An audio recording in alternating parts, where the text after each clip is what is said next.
દોસ્તો, અમારી ગુજ્જુની મોજ ચેનલમાં આપનું સ્વાગત છે। આજે તો આપણે વાત કરવા જઈ રહ્યા છીએ કે 2025 નું આખું વર્ષ ઠાકોર ફેમિલી માટે કેવું રહ્યું અને 2025 ની બધી જ યાદગાર પળો આજે આ એક જ વિડીયોમાં ઠાકોર ફેમિલીની બધી જ ઘટનાઓ આજે આ એક જ વિડીયોમાં જોવા મળશે। થોડી ઝલકમાં તમને આખા વર્ષની બધી માહિતી મળી રહેશે। 2025 માં બનેલી તેમની સાથેની બધી હેપી અને અમુક એવી સેડ પણ ઘટનાઓ છે કે જે બધી જ આજે આ વિડીયોમાં તમને જાણવા મળશે। હવે 2026 નું વર્ષ તેમના માટે ઘણી બધી ખુશીઓ લઈને આવે એવી જ પ્રાર્થના। તો જુઓ દોસ્તો, આપણે શરૂઆત કરી રહ્યા છીએ કે 2025 ના વર્ષમાં રણજીતભાઈને સરસ મજાનો છોટો બેબી એટલે કે મિતાંશનો જન્મ થયો હતો। ઠાકોર ફેમિલીમાં આનાથી મોટી ખુશી કઈ હોય તો આપણે અહીંયાથી શરૂઆત કરી લીધી છે કે ક્યુટ કાનુડો એટલે કે છોટો બેબીનું વેલકમ કર્યું હતું, તેનો જન્મ થયો હતો અને જુઓ આ રીતે તેનું સ્વાગત કરવામાં આવ્યું હતું। પાર્વતી ભાભી અને રણજીતભાઈ તેને આ રીતે હોસ્પિટલથી લઈને આવ્યા હતા। પછી તેનું છઠ્ઠી પૂજન રાખવામાં આવ્યું હતું અને એને ક્યુટ કાનુડાની જેમ તૈયાર કરેલો હતો। પછી કિંજલબેનની મારા લગ્ન આવી રહ્યા હતા તો બધા જ લોકો કાજલબેનના ઘરે કરવા ગયા હતા શોપિંગ। જુઓ કિંજલબેનના લગ્નની કેવી તૈયારીઓ ચાલી રહી હતી, બધાએ કેવી મહેંદી મૂકી હતી ને ધામધૂમ તૈયારીઓ। જુઓ પૂનમ ભાભીના હાથમાં કેટલી સરસ મજાની મહેંદી લગાવેલી છે અને આખું ફેમિલી એકદમ હેપી છે। ઘર આંગણે સરસ મજાના માંડવા રોપાયા હતા, બધા જ લોકોના ચહેરા ઉપર ખુશીઓ હતી, એકદમ સરસ મજાનો માહોલ હતો, બધા જ લોકો તૈયારીઓમાં લાગી ગયેલા હતા। લગ્ન હતા એ રહ્યા આ કિંજલબેન, તેઓ સરસ મજાના તૈયાર થયા હતા। રાતે બધાએ રાસ ગરબામાં કેવી મોજ મસ્તી કરી, બધા લોકો કેવા તૈયાર થયા હતા તમે વિડીયોમાં લાઈવ જોઈ શકો છો। કિંજલબેની માએ સરસ મજાની ચણિયાચોળી પહેરી છે, મેકઅપ પણ કર્યું છે અને ઠાકોર ફેમિલીના બધા જ ભાઈઓ અને ભાભીઓએ તેમની સાથે ફોટા પડાવ્યા। રાત્રે જમણવારનું પણ આયોજન હતું। આપણા લાડકવાયા એવા બેનીબા કિંજલબેન અને મિલનભાઈના લગ્નની જોરોશોરોથી તૈયારીઓ થઈ રહી છે। રાસ ગરબામાં તો બધા જોરદાર ઝૂમીને નાચ્યા છે। તો જુઓ તેમની પાસલી ભરાતી હતી, તો આ રીતનો તેમને ત્યાં રિવાજ હોય છે।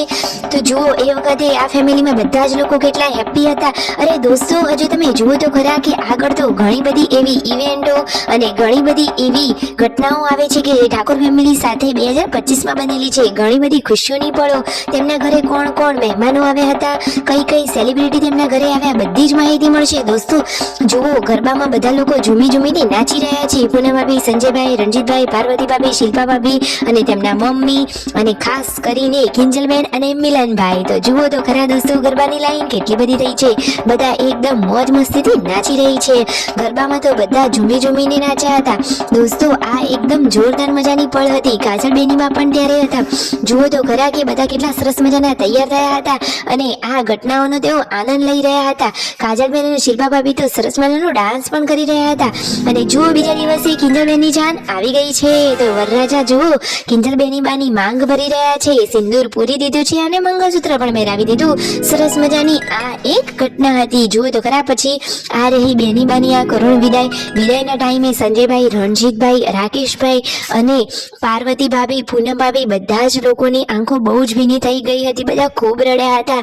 બેનીની વિદાય થાય તો ભાઈઓ ઇમોશનલ તો થાય જ ને દોસ્તો। જુઓ તો ખરા આ એક કરુણ ઘટના। દોસ્તો આટલા દિવસ સુધી તેઓ કેટલા સરસ મજાના ખુશ હતા, પરંતુ વિદાયના ટાણે બધા જ ની આંખોમાં આંસુ આવી ગયા। પૂનમ ભાભી પણ બેટીને ઘણું બધું રડ્યા અને બીજા દિવસે પાછી મિલનભાઈની જાન લઈને ચાલી ગયા। આ રહ્યા તેમના વહુરાણી એટલે કે ભૂરી ભાભી। તો જુઓ તો ખરા કાજલબેનીમાં એ વખતે પણ કેટલા સરસ તૈયાર થયા હતા। તો આજે તો મિલનભાઈના પણ લગ્ન થઈ ગયા અને તેમના વહુરાણી એટલે કે ભૂરી ભાભીને લઈને તેઓ બધા જશે તેમના ઘરે। તો અને બીજા દિવસે પાછા બીજા લગ્ન હતા। અરે વાહ, આટલા બધા લગ્ન હતા। તો જુઓ એ વખતે કાજલબેન અને કરણકુમાર કેવા સાથે હતા અને જુઓ રાતના બીજા દિવસના રાસ ગરબા માટે બધા લોકો તૈયાર થઈ ગયા હતા। બધાએ કેવા કપડાં પહેર્યા, કેવી ચણિયાચોળીઓ પહેરી, બધું જ જોવા મળશે તમને આ વિડીયોમાં। તો આટલો ખુશીનો માહોલ હતો અને એવામાં થોડા સમય પછી કરણજીના આ દુઃખદ સમાચાર આવ્યા। કાજલબેનના ઘરેથી કરણજીના એક્સિડન્ટના સમાચાર આવ્યા, કોઈએ વિચાર્યું પણ ન હતું અને આવી ઘટના બની ગઈ। તો કરણજીનું એક્સિડન્ટ, તેમની અંતિમ યાત્રા, તેમનું બેસણું, બધી જ ઘટનાઓ દોસ્તો કેવી ઘટી ગઈ એ વખતે ઠાકોર ફેમિલી ઉપર તો પહાડ જ તૂટી પડ્યો હતો।